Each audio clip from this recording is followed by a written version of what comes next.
Boy notices strange pattern on a lake before experts locate an object buried in the mud.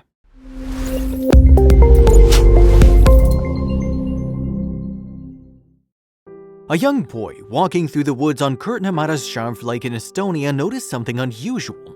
He noticed a huge path dug into the lake's bank area which further led directly into the water. The boy was astonished and started thinking about how this was undiscovered. He shared this great discovery with some adults nearby. They too were surprised by the path and started doing their own research. Most people thought it was a general coincidence and nothing major would come of it, but soon enough they came across an incredible discovery. On a rainy afternoon, a small boy from Estonia walking through the forest on AnimalsWorld Lake noticed a very strange patterned path leading him directly into the AnimalsWorld Lake. However, the path didn't look natural. Something buried inside the lake must have dug the path. He decided to share this huge discovery with the people because he wanted to know what was buried deep inside the lake. He alerted his parents, who then told others in their neighborhood. By the time the word spread, everyone was curiously fascinated. People waiting started trying to pull out what was deep inside the water, but soon it was clear they couldn't do it alone. The ropes broke and people were finally exhausted. No matter how much they tried, the object didn't even move a bit. Looking at what was happening, more and more people started gathering in curiosity. They were all looking at the lake in amazement and were trying to predict the object stuck inside. Soon enough, they realized their tugging was all in vain. It was time to alert the authorities. The authorities sent a massively huge bulldozer to take out what was hidden beneath the lake. The massive bulldozer was driven into the forest area to use a few ropes in order to pull the object out of the water. The ropes were supposed to be attached to the heavy object first so it could have been pulled out of the lake. Fortunately, the authorities were aware of this fact and they sent their most skilled and professional divers. A few of the strongest ropes were attached to the object and then to the bulldozer by the professional divers. It was made sure that the whole horsepower of the vehicle was used in pulling it. The skilled divers dived into the water and disappeared for a while before reappearing on the surface. Everyone crossed their fingers until the moment the divers came back to the surface and happily announced the ropes were finally attached. By this point, the audience was already very excited. After attaching the ropes to the bulldozer, the dozer finally pulled something huge. It was covered with mud and dust as shovels, revealing exactly what was submerged in the water. Many people couldn't believe their eyes that something this huge could have been hidden in the lake for so long without anyone noticing. Most people by this time had already started predicting what it could be. As soon as the cleaning sped up, people saw a huge open hatch and no longer was a complete picture formed. Was this some sort of old transport vehicle from World War I or maybe World War II? It was hard to tell what exactly the object was before getting it completely out of the lake. The vehicle was still very dirty with lots of mud. People continued holding their breath. The tension of the audience was literally palpable. People armed with shovels started shoveling away the mud. They were shoveling the mud with terrific speed. It seemed like they were too excited to know what the object was. Most people were actually eager to find out what the mystery was about. The excitement grew as more and more of the vehicle was cleaned. Now the moment of truth. The object was completely cleaned, but what was it? It was some sort of a heavy vehicle, but not an ordinary one. And the secret was finally revealed after hours of sweat and hard work. The object was now clean enough and understandable. Most people still weren't able to tell what exactly it was, but people started surfing through the internet to find out. To most, it looked like a tough hard metal-made object, but like a military vehicle. People were both astonished and amazed as they further examined it. With all the dust and dirt removed, it was now clear to everyone what they'd pulled out of the lake. One smart person standing there quickly surfed on the internet and found it was a Soviet-used World War II tank. He also argued this was one of the Soviets' most powerful tank of all time, for some reason in amazing condition. Now the most obvious questions: how did this thing get into the forest and lake, and who sank it?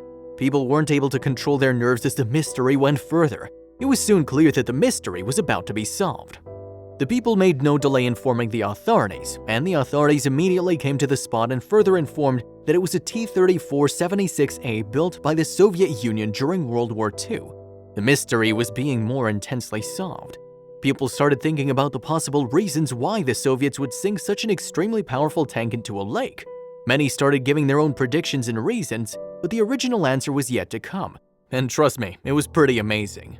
Finally, the authorities called expert historians on the spot to examine it.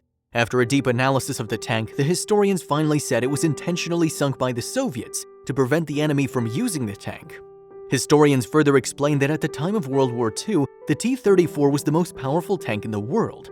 The Soviets intentionally sank it so the approaching enemy couldn't use it against them. They did choose the best place to hide it.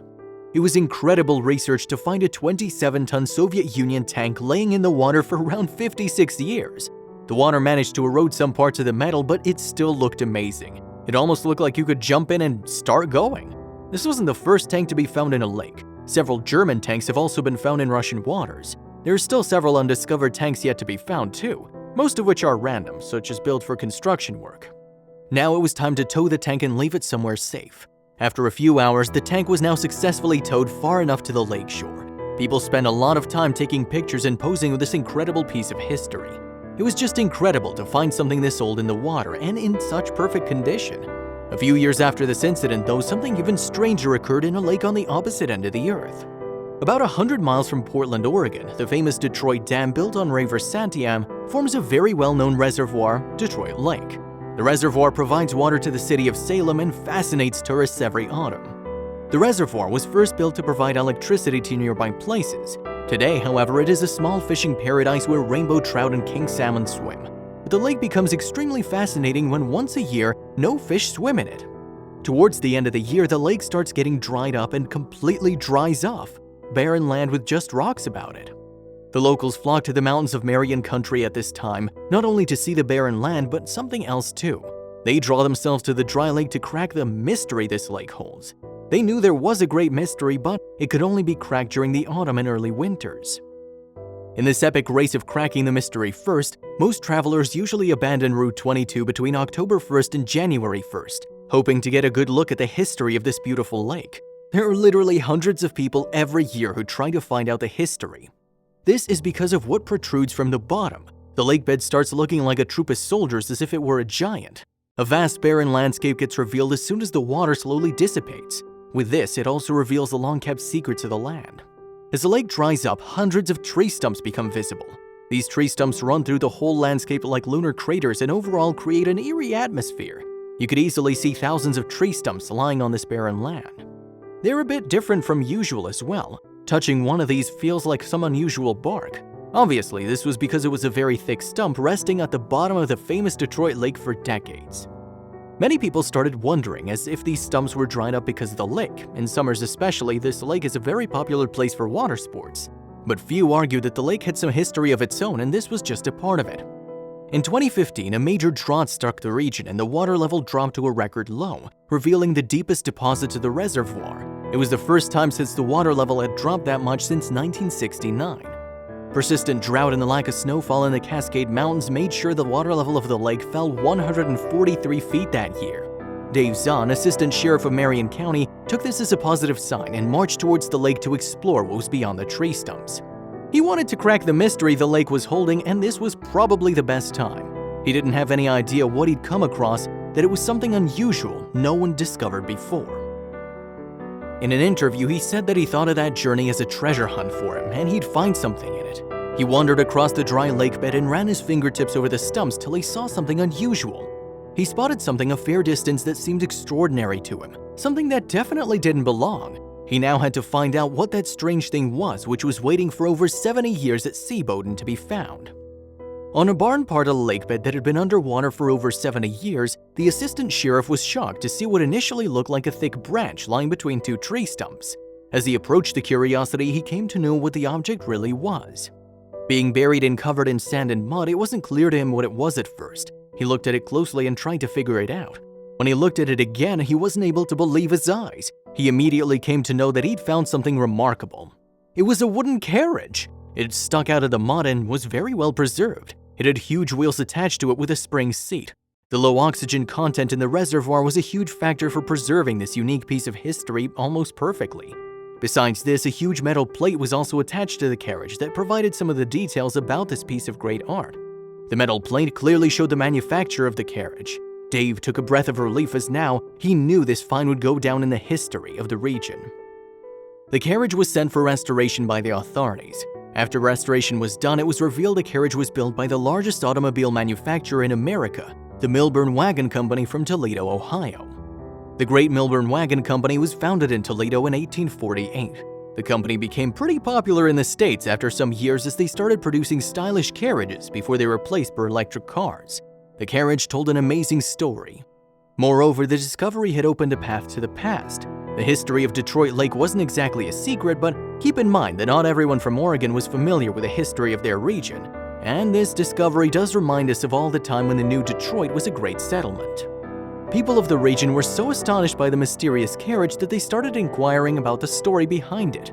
The carriage gave fascinating insights into the automotive history of the region.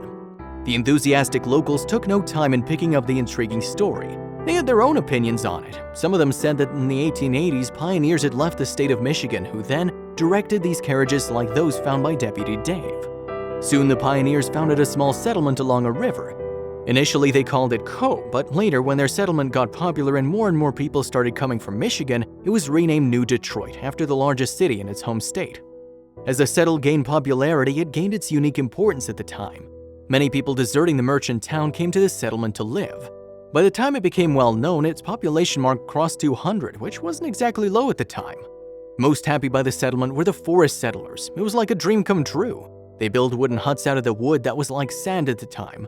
Meant more and more people became part of it and attracted more and more people. Construction workers were initially housed by the small community for the Oregon Pacific Railroad project.